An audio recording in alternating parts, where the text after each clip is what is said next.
Hey everybody, good evening. I am Scott and you have tuned into the Rookie Pacific Northwest Wine Enthusiast channel, YouTube's primary channel for discussing Pacific Northwest wines. Tonight though is not going to be a standard wine review that I normally do. What this is going to be the 2021 wine in review. We're going to discuss a few different wineries, but unlike some of the professionals in the industry, I don't get a chance to taste those wines. So I don't have the breadth of knowledge that a lot of other people have. So tonight's opinions are mine and mine alone based on the limited experiences that I've had over the last year, pretty much from Walla Walla fall release in 2020 through December of 2021. So a little over a year. In that time period, I probably tasted and reviewed, I'd like to say, probably close to 400 different bottles of wine. Tasting here, tasting there, going to different wineries.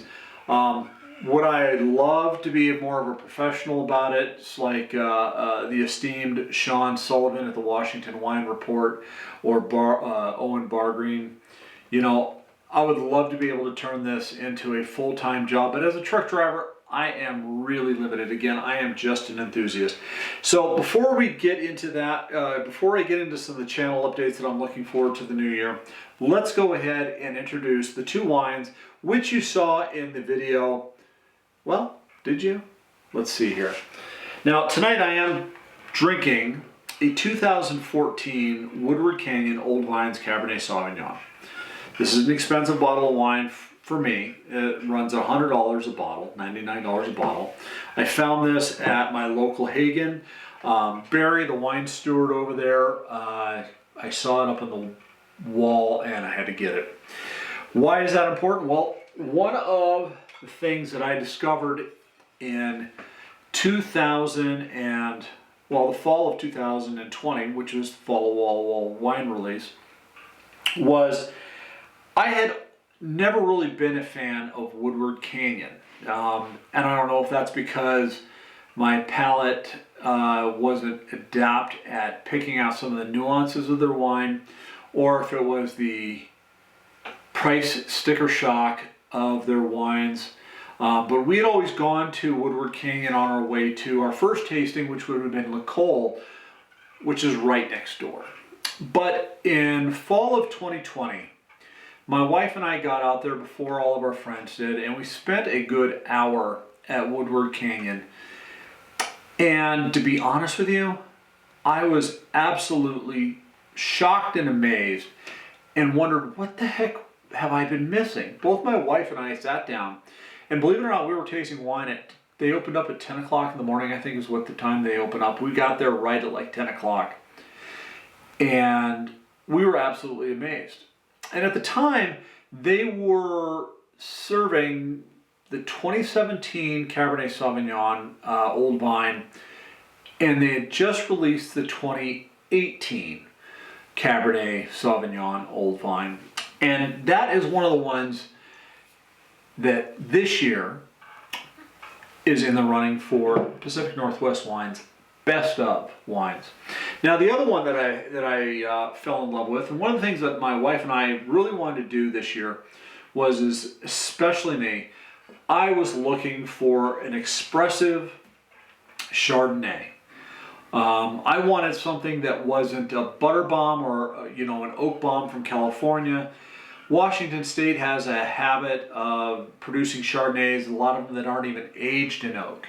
They avoid malolactic fermentation, and you have nothing but real crisp, clear, acidic, sharp Chardonnays that are not aged at all. And I was hoping to find a little bit of that balance.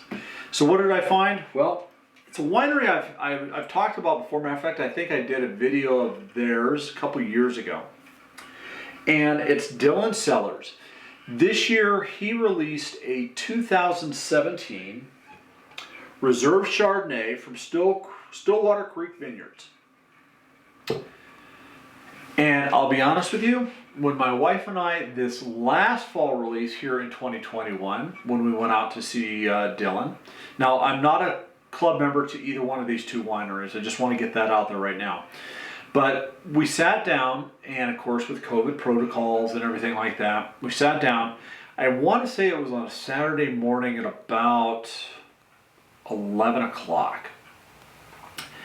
And he has a couple Chardonnays, and we'll get into that here in just a minute. But my wife is not a creamy Chardonnay person. She really is one of those people that likes a Chardonnay that is crisp, clear on the palate. You can taste the fruit, and it's more palate cleansing than it is relaxing.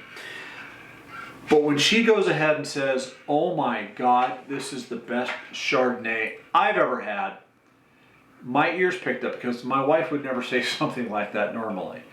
So anyways, let's go ahead and discuss these two. But before that, like I said, let's go ahead. I'm going to have a sip of this Woodward Canyon. It's been sitting in my glass now,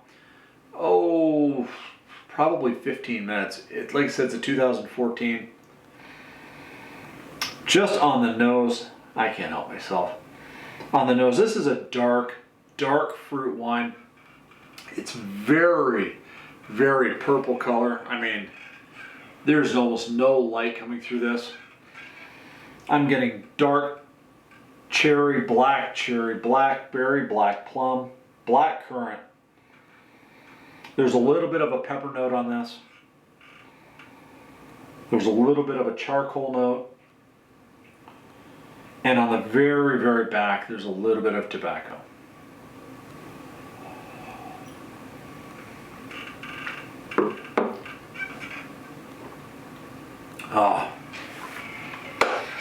I'll describe the taste here in a little bit.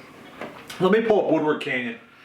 Now, I have to say there was a third wine in the running that I thought I had a bottle of. And it was another Chardonnay. And kudos to Airfield Estates out of Prosser, Washington. Matter of fact, I think I did a video on, I'll double check my, if I did a review on the Airfield Estate Chardonnay, I'm going to make sure I post a link to it at the end of the video. Anyways, they had one of the best Chardonnays out there. Unfortunately, my wife and I drank them all that we did buy. I want to say it was a 2019 Chardonnay. So it hadn't been aged for very long. There was a little bit of the malolactic fermentation in it, so it gave it a little bit of that creaminess, almost a butteriness to it, but not so over the top. Anyways, that really was my third wine of the year, and I wish I had a bottle of it. I would put it out here. But let's go ahead and discuss these two. First, I'm going to bring up Woodward Canyon. Now, Woodward Canyon, they started in 1981. I don't remember exactly, but they've been buying the Cabernet Sauvignon from some of the oldest Cabernet Sauvignon, or from these vineyards. Let me go ahead and pull it up. Yeah, we're talking vines planted in the early 1970s. They get this old vine, these old vine grapes from. Now, for those that don't know, old vine means typically these are vines that are producing much more concentrated flavors, smaller cluster grapes. They're very finicky. They can be damaged relatively easy, and that's why they're so expensive. I mean, I think somebody mentioned that old vine Cabernet Sauvignon in the state of Washington can be upwards of $4,000 to $5,000 a ton, which is why this bottle sits at $99 a bottle. But anyways, so let me explain. Like I said, back in 2020 in fall release, we tasted this. And I was like, okay, this is just an amazing Cabernet Sauvignon, but is it really worth $99 a bottle? Now, my wife and I, we did buy two bottles, I think, but they also have another Cabernet Sauvignon, which is called their Artist Series, which I think we did walk out with a bottle of that as well. And I have it in my cellar, but before I open it, I told my wife, when we go back to fall release this last year, 2021, excuse me, 2020 to 2021, I said, I want to make sure that what we didn't taste last year was a fluke. And the reason being is, like I said, at $99 a bottle, for most people, this is not going to be a bottle of wine you are going to want to buy and drink as an everyday drinker. This is a type of bottle of wine that if you're going to put $99 a bottle down, this is a special occasion wine, or this is one of those wines where you're going to have friends over and you're going to have, maybe you're going to do a Cabernet Sauvignon flight of different wineries, and you want to throw one expensive bottle in. This is one of those types of wines that this is. Now, the 2014 tastes very similar, except it's a little bit more mellow. Again, the dark fruits come through on it just spectacularly. That pepper note on the 2014 comes through, and I get a little bit of that tobacco, almost a vanilla note, and a cocoa note at the same time on the back palate on the Woodward Canyon. So anyways, 2021 we go back, and both my wife and I looked at each other and said, yeah, this is an absolutely spectacular wine. They did not have any more of the 2017. They had sold out of it. They still do have at Woodward Canyon some of the 2018. Now, we did get a chance to taste and buy a bottle of the 2019, which is absolutely out of this world as well. But that is only a fall release. They will not release the 2019 again until all of the 2018s are sold out. So that's Woodward Canyon. That's in the running for the best wine of the year. Now, Dillon Cellars. Here you have the old guard of Washington State and the Pacific Northwest. Mark Dillon Leahy. He is what you would call the new guard of Washington State and the Pacific Northwest wines. When you sit down and talk with this young gentleman, you are literally talking to a wine geek, a wine nerd. He takes the science and he loves talking about the science. He had his father or his father-in-law also working the wine room this last fall release, and they used to be up at the incubator units. They are now down where Taro Estates used to be, down by Valdemar Estates. Great location for them. I'm looking forward to it. But we went in there and we sat down, and again, I'm looking for a good Chardonnay. I had just had, over the same weekend, we tried Airfield Estates 2020 Chardonnay. It's good, but it wasn't what I thought the 2019 was, right? So my hopes for a fall release Chardonnay were really not, my expectations weren't too high. So we sit down and we try his one of his other Chardonnays.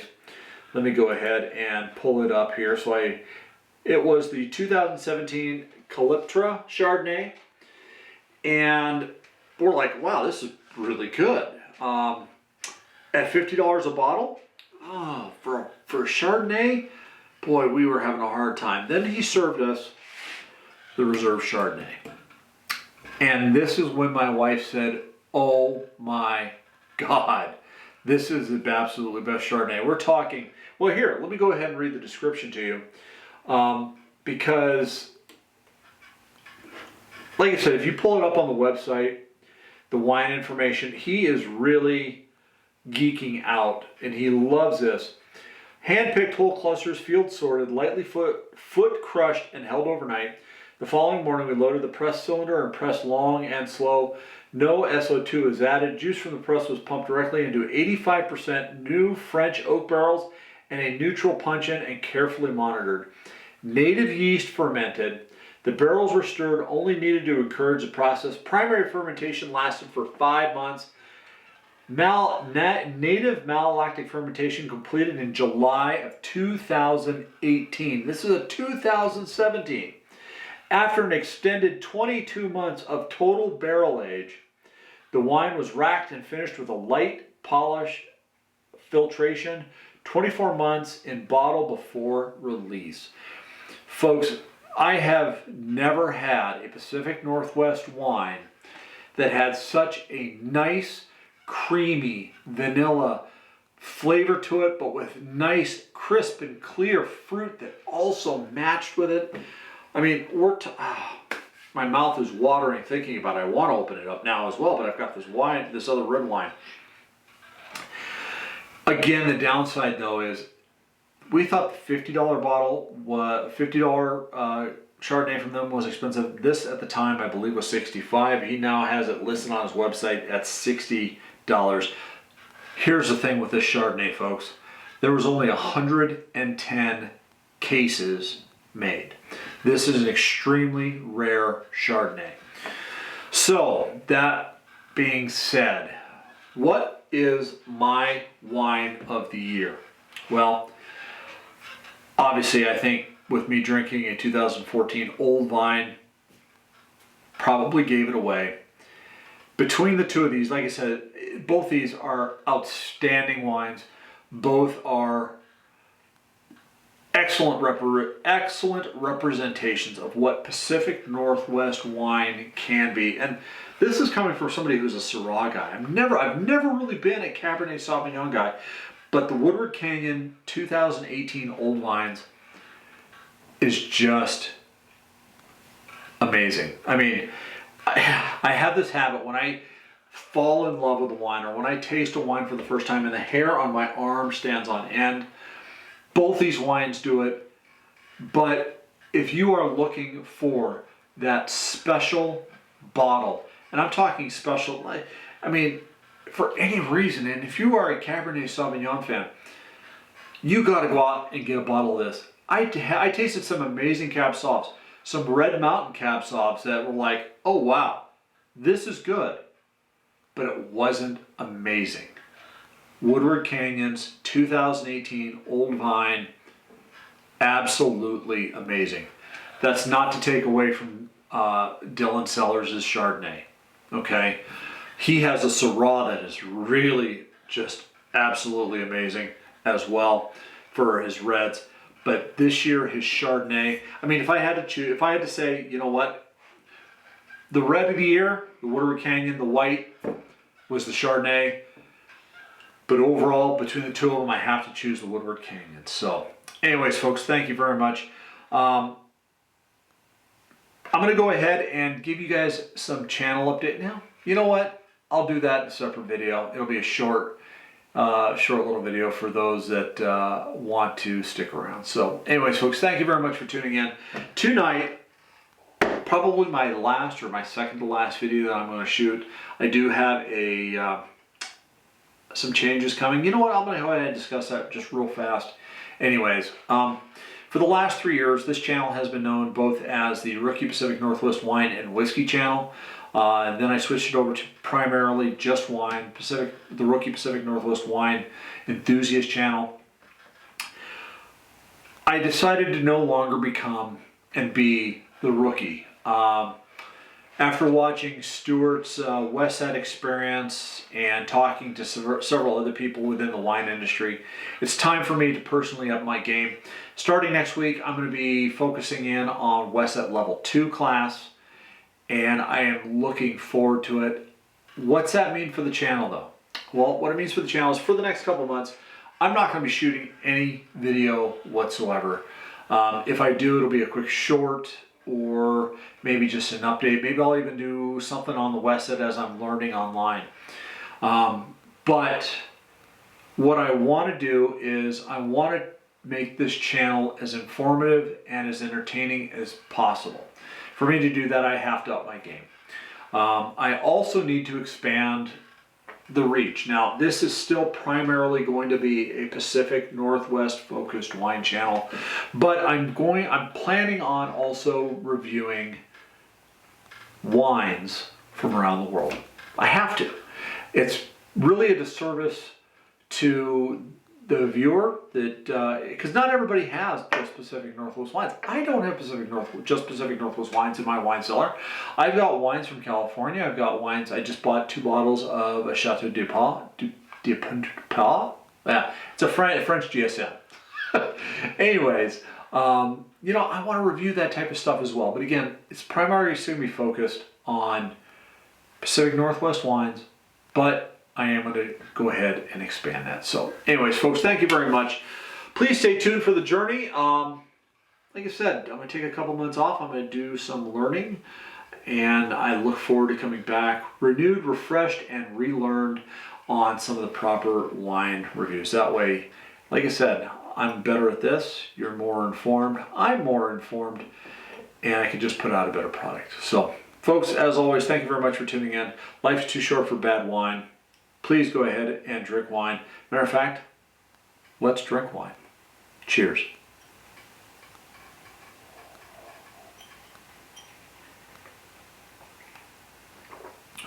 Old vine. Well deserved.